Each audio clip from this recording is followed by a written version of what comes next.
வணக்கம் ஃப்ரெண்ட்ஸ், வாங்க இன்றைக்கி நம்ம எம்வி விலாக்ஸ் ஆஃப் மலர்விழி சேனலில் பார்க்க போகிறது ஒரு சூப்பரான ஹெல்த்தியான ஒரு சட்னிங்க. என்ன சட்னின்னு பார்க்குறீங்களா? கொத்தமல்லி இலை சட்னிங்க.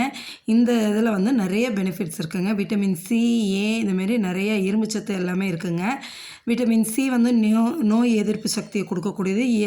விட்டமின் ஏ வந்து கண் பார்வையை தெளிவாக்கக்கூடியது. வாங்க இந்த சட்னியை நம்ம எப்படி செய்யலான்னு வீடியோக்குள்ளே போய் பார்க்கலாங்க. பாருங்கள், வானலில் ஒரு 2 ஸ்பூன் எண்ணெய் ஊற்றி ஒரு காஞ்ச மிளகாய், 2 பச்சை மிளகாய் போட்டுக்கிறேங்க.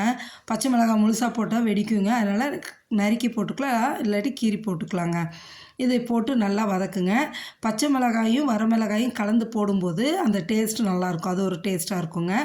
ஒரு 10 சின்ன வெங்காயம் உரித்து போட்டுக்குங்க. ஒரு 7 பூண்டு பல் உரித்து போட்டுக்குங்க.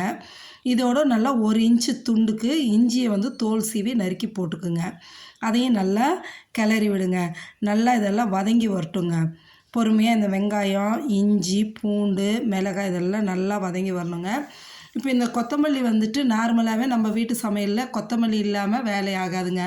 ரசம், சாம்பார், பொரியல் எது செஞ்சாலுமே நம்ம கொத்தமல்லி இலை போடுவோங்க. அந்த இலை மட்டும் இல்லைங்க, கொத்தமல்லி இலை, தண்டு, கொத்தமல்லி விதை எல்லாமே நல்ல பெனிஃபிட்ஸுங்க. நம்மளுக்கு உடம்புக்கு ரொம்ப நல்லதுங்க. இதோடு பார்த்திங்கன்னா ஒரு 2 தக்காளியை கழுவி அந்த கெட்டியான தண்டு பகுதியை நறுக்கி போட்டு நம்ம வதக்கலாங்க. இந்த தக்காளி நல்லா வதங்கி வரணுங்க. மல்லி இலை எல்லாமே நம்ம சமையல் செய்கிறது கிடையாதுங்க. அந்த மல்லி இலை சட்னி நீங்கள் வச்சுட்டிங்கன்னா அவ்வளோ நல்லா இருக்குங்க. இட்லிக்கு, தோசைக்கு, சப்பாத்திக்கு எல்லாத்துக்குமே ஆப்டாக இருக்குங்க.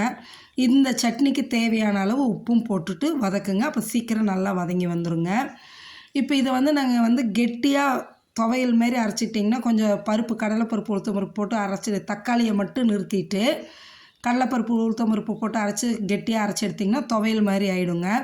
துவையல் வந்து சைட் டிஷ்ஷாகவும் தொட்டுட்டு சாப்பிட்லாம், சாத்தில் போட்டு பிசைஞ்சும் சாப்பிட்லாம். அதுக்கு பதிலாக நம்ம அந்த பருப்பு ஐட்டத்தை நிறுத்தி தக்காளி போட்டு இப்படி அரைச்சோன்னா இட்லி, தோசை, சப்பாத்திக்கு தொட்டுட்டு சாப்பிட்றதுக்கு நல்லாயிருக்குங்க. சரிங்களா?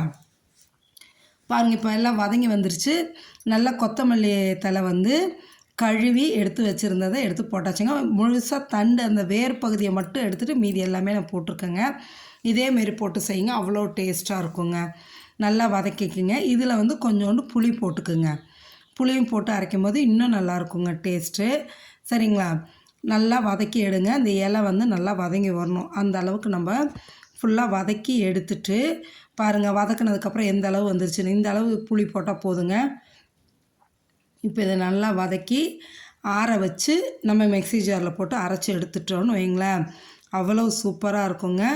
எவ்வளவு இட்லி ஊற்றினாலும் தோசை ஊற்றினாலும் பத்தாதுங்க. இந்த சட்னியோட டேஸ்ட்டுக்கு நம்ம உடம்புக்கும் அவ்வளோ நல்லதுங்க. என்னோடய ஸ்டைலில் நான் இந்த கொத்தமல்லி சட்னியை செஞ்சு காமிச்சிருக்கேன். நீங்களும் செய்வீங்க. உங்களோட மெத்தடு வேறையாக இருக்கும், இது வேறையாக இருக்கும். பாருங்கள், இப்போ நல்லா ஆற வச்சு மிக்ஸி ஜாரில் போட்டு அரைச்சி எடுத்தாச்சுங்க. தாளிப்பு கொடுத்தாச்சு. ஒரு சின்ன தாளிப்பு, கடுகு, உளுத்தம்பருப்பு, கருவேப்பிலை போட்டு தாளிச்சாச்சுங்க. இந்த சட்னிக்கு சுட சுட கொடுத்தா 10 இட்லி பத்தாதுங்க சாப்பிட்றதுக்கு. தோசை, இட்லி அவ்வளோ டேஸ்ட்டாக இந்த சட்னி வச்சு சாப்பிடும்போது நல்லாயிருக்குங்க. மறக்காமல் நீங்களும் செஞ்சு சாப்பிட்டு பார்த்துட்டு நம்ம சேனலை சப்ஸ்கிரைப் பண்ணுங்கள். தேங்க்ஸ் ஃபார் வாட்சிங் ஃப்ரெண்ட்ஸ்.